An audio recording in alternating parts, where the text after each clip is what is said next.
Family New Life International Taekwondo na fata family la daga. Itukatu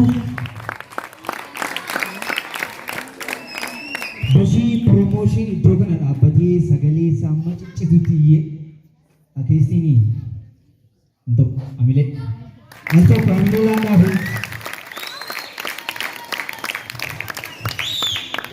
Testimony keenya hirmaattonni martuu baga nagaan dhuftan ashama akkam jirtu.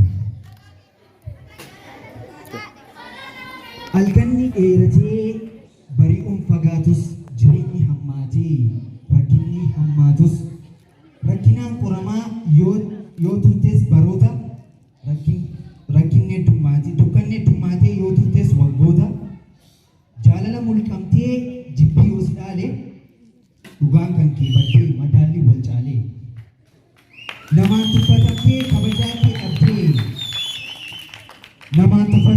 kabajaa kee dhabdee siif milkaa'oo didus kaayyootti dadhabde baay'inni diina kee ammam yoo ta'eyyuu jibbisaa guddatee hagam yoo ga'eyyuu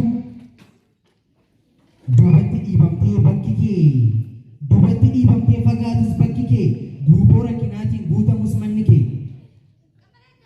biyyi jeeqamee nageenyis bu'ura'ee namnis yoo godaane biyyarraa qaari'ee guyyaan tokko noolu bakka yaadden keessa abjuun kee dhugoomee galma kee ni geessa. Guyyaan tokko noolu bakka yaadden keessa abjuun kee dhugoomee teessoo kee irra teessa. Abjuun kee dhugoomee teessoo kee irra teessa. Haalotaan sobamtee abdii hin kutini hin bari'uun jedhini. Haalotaan sobamtee abdii hin kutini ni bari'a hin bari'uun jedhini.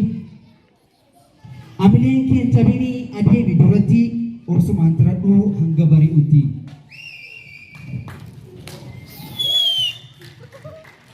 Ilaalchuun hin qabdu yoo ta'e gad bu'aa aggaammiif kaayyoon kee arraa boree du'a.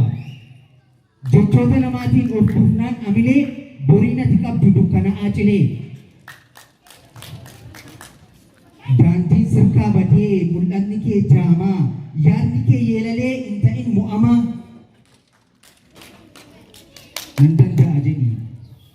Nan danda'a jedhii mee hamilee horii har'a gufaa taatus jira guyyaan borii horaa bulaa deebina.